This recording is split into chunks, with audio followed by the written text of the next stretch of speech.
PSY 632 lesson 44 diagnosis and assessment. DSM-4 जो है वो मल्टी टेक्सियल असेसमेंट है। ये क्राइटेरिया है, इसकी एब्रीविएशन है diagnostic and statistical manual of mental disorder. इसके अंदर तमाम किस्म के जो है साइकोलॉजिकल मेंटल डिसऑर्डर बयान किए जाते हैं। इसी क्राइटेरिया के मुताबिक फिर हम जो है वो जो एक बंदे के अंदर चीज़ें पाई जाती हैं, अलामात पाई जाती हैं, उनको देखते हुए इसके मुताबिक हम डिसाइड करते हैं कि इसके अंदर कौन सी जो है बीमारी है, उस बीमारी को क्या नाम देंगे। ये जो हमें DSM-4 बताता है। कुछ 5 एक्सेस हैं इनके, इसको देख लीजिएगा। एक्सेस 1 जो है क्लिनिकल डिसऑर्डर्स है, एक्सेस जो स्टेबल एंड्योरिंग प्रॉब्लम्स हैं, ये इनको रीड आउट कर लीजिएगा इसको।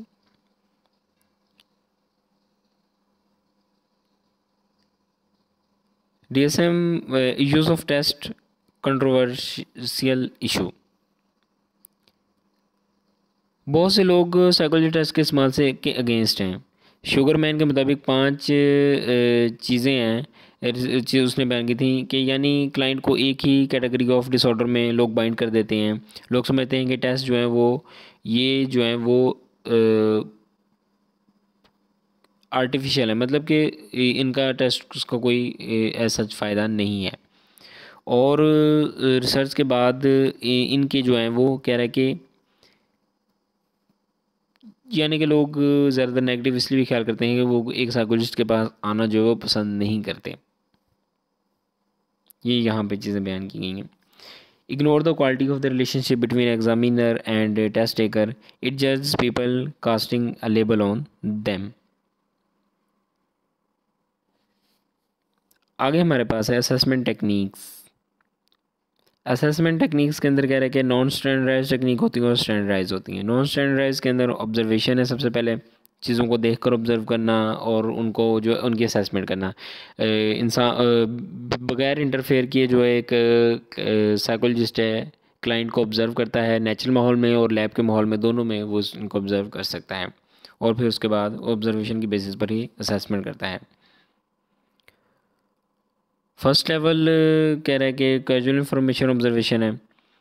इसके अंदर कह रहा है कि एवरीडे लाइफ ऑब्जर्वेशन है। इसमें हम कोई ख़ास ट्रेनिंग रिक्वायर्ड नहीं होती, हम अपने दोस्तों को, मिलने वालों को, मिलने जुलने जिनसे मिलते हैं उनसे को ऑब्ज़र्व करते हैं। और सेकंड लेवल ऑब्जर्वेशन है, गाइडेड ऑब्जर्वेशन है। इसमें स्ट्रक्चर हम पहले करते हैं, प्लान करते हैं कि कैसे ऑब्जर्वेशन करनी है। इसमें कैटेगरीज डिफ़ाइन होती हैं या हम इसको रेट करने के लिए मुख्तलिफ़ स्केल्स का इस्तेमाल भी करते हैं। थर्ड लेवल के अंदर कह रहा है कि it is prolonged from for hours, और इसके लिए जो है वो डॉक्टरेट लेवल की डिग्री जो है एटलीस्ट रिक्वायर्ड होती है। ऑब्जर्वेशनल इंस्ट्रूमेंट चेकलिस्ट हैं use to relate the occurrence and non occurrence of behaviour. Rating scales हैं, इसके अंदर मुख्तलिफ कह रहा है कि रेटिंग स्केल इस्तेमाल होते हैं। दोनों ऊपर वाले काम तो होते ही हैं, अक्रेंस और नॉन अक्रेंस बिहेवियर को चेक किया जाता है और साथ ही इसके बिहेवियर की डिग्री भी बना लेते हैं कि इसकी इंटेंसिटी कितनी है। इसके लिए जो है वो ऑर्डिनल स्केल का इस्तेमाल करते हैं। स्केल ये आपके सामने लिखा हुआ है। 1 का मतलब नेवर है, 2 rarely, 3 sometimes, 4 usually and 5 always. आगे है anecdotal reports. These are the subjective descriptions of the client behavior. In reports में जब काउंसलर किसी को ऑब्ज़र्व करता है तो वो ये भी मेंटेन करता है कि क्या टाइम हुआ था, स्पेसिफिकली वो कहाँ जगह पर खड़ा था, और ये सब जो हैं चीज़ें इसके अंदर जो हैं मेंशन होती हैं। सेल्फ रिपोर्ट इंस्ट्रूमेंट, इनके अंदर एक तो क्वेश्चनर परफॉर्मा दिया जाता है जिसके ऊपर कुछ सवाल होते हैं, लोगों को वो दे दिया जाता है और वो लोग अपनी मर्ज़ी से उसको सॉल्व करते हैं। इंटरव्यूज़ हैं, लोगों से सवाल पूछे जाते हैं। ओपन एंडेड इसके अंदर सवाल होते हैं कि डिटेल से बता सकते हैं वो। क्लोज एंडेड होते हैं जिनमें हाँ ना का जवाब देना होता है या फिर ऑप्शंस होते हैं। Personal essays and autobiographies, client अपने बारे में, लाइफ के अहम हिस्सों के बारे में ऑटोबायोग्राफीज़ के ज़रिए ख़ुद जो है काउंसलर को सारा इन्फॉर्मेशन देता है, सारी इन्फॉर्मेशन देता है। जर्नल्स, ये डायरी की तरह ही होते हैं या डेली रिकॉर्ड की तरह होते हैं इसके अंदर, लेकिन हम अपनी फीलिंग्स को भी बयान करते हैं। स्टैंडर्डाइज असेसमेंट टेक्निक्स, पहली है नॉर्म रेफरेंस टेस्ट। हम नॉर्म्स को टेस्ट में इस्टेब्लिश करते हैं जो कि हमें एक बड़ी पॉपुलेशन के बिहेवियर के परफॉर्मेंस के बारे में बताती हैं। इस पॉपुलेशन से बहुत से सवाल पूछते हैं या इंटरव्यू करते हैं जब हम टेस्ट डेवलप कर रहे होते हैं, और इन तमाम रिसोर्सेज को सामने रखकर इस सोसाइटी के नॉर्म्स जो है हम फिर डेवलप करते हैं। क्राइटेरियन रेफरेंस्ड टेस्ट जो हैं, एक क्लाइंट को असेस करने के लिए करते हुए एक क्राइटेरिया डोमेन सेट कर लेते हैं और इसके मुताबिक उसको जज करते हैं। टाइप्स ऑफ स्टैंडर्डाइज्ड टेस्ट हैं। अचीवमेंट टेस्ट है, एक गिवन ड्यूरेशन में बंदे ने क्या सीखा, मसलन साल के आखिर में क्लास में जो टेस्ट होता है वो अचीवमेंट टेस्ट होता है। इसी तरह ट्रेनिंग के बाद जो टेस्ट होता है वो अचीवमेंट टेस्ट होता है। ये शेड्यूल टेस्ट होते हैं, हर 3 महीने बाद या हर 6 महीने बाद जो होता है। एप्टीट्यूड या इंटेलिजेंस टेस्ट, ये देखने के लिए कि बंदे के फ्यूचर में बंदे की क्या परफॉर्मेंस होगी। एटीट्यूड इंटेलिजेंस टेस्ट जो है वो किए जाते हैं। फ़ौज में सिलेक्शन के लिए या किसी इदारे में जॉब के लिए भी ये टेस्ट जो है वो किए जाते हैं। एग्जांपल्स हैं इनकी, DAT है, डिफरेंशियल एप्टीट्यूड टेस्ट है, एप्टीट्यूड क्लासिफिकेशन टेस्ट है, ACT और स्कोलेटिक एप्टीट्यूड टेस्ट है। ये MCQs के हवाले से इम्पॉर्टेंट है, इसको देख लीजिएगा।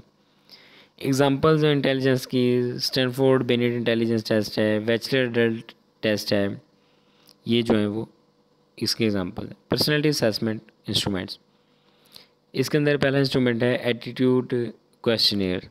हम लोगों के इमोशंस से एक स्पेसिफिक इशू के रिलेटेड जो है ना मेजरमेंट, उनको मेजर कर सकते हैं। मसलन कह रहा है कि को एजुकेशन या फिर अबॉर्शन के रिलेटेड जो इनके व्यू को हम देख सकते हैं, उनकी उसके बारे में क्या व्यू है। इंटरेस्ट कैरियर इन्वेंट्रीज, ये देखना कि क्लाइंट के इंटरेस्ट क्या हैं, वो कौन से कैरियर के लिए सूटेबल है। लेकिन ये मसला ये आ सकता है कि क्या ज़रूरी है कि एक बंदे के इंटरेस्ट इसकी एबिलिटी के साथ जो है वो मैच करते हों। एग्ज़ाम्पल जो हैं SVIBS स्ट्रॉन्ग वोकेशनल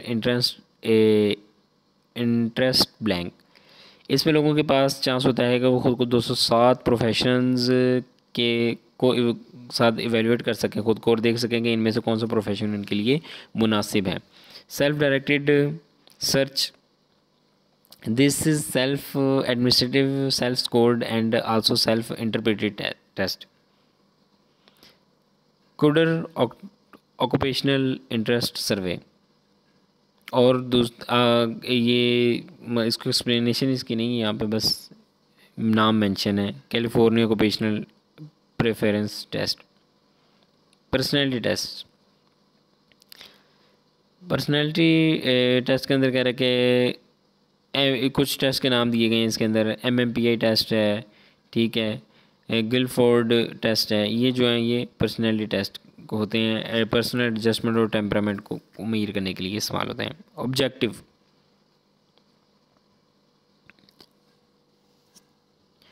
ऑब्जेक्टिव से पहले ये पर्सनैलिटी टेस्ट है।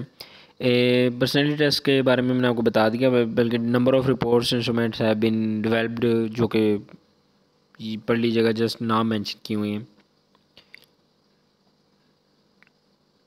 ऑब्जेक्टिव टेस्ट के अंदर भी जस्ट नाम है, ऐसा जिनकी कोई जो एक्सप्लेनेशन नहीं है। MMPI 2 है, MMPI 2 में 567 आइटम्स होते हैं, और इसके अलावा EPAPS है, एडवर्ड पर्सनल प्रेफरेंस शेड्यूल है, 25 फोर्स्ड चॉइस आइटम्स होते हैं इसके अंदर। उसके अलावा मेयर्स ब्रिग्स टाइपर इंडिकेटर है, इसके अंदर 162 चॉइस आइटम्स होते हैं, और ये CPI की एब्रीविएशन है, California psychological inventory. Projective test, inkblots pictures incomplete sentences, ये सारे प्रोजेक्टिव टेस्ट हैं। लोगों को पिक्चर्स और इमेजेस दिखाकर इनके ख्यालात की राय ली जाती है और इनके हवाले से इनकी पर्सनैलिटी को जज किया जाता है। ये था हमारा लेसन। आई होप मिलते हैं जल्दी अपने फाइनल लेसन के साथ। टिल देन टेक केयर, अल्लाह हाफिज़।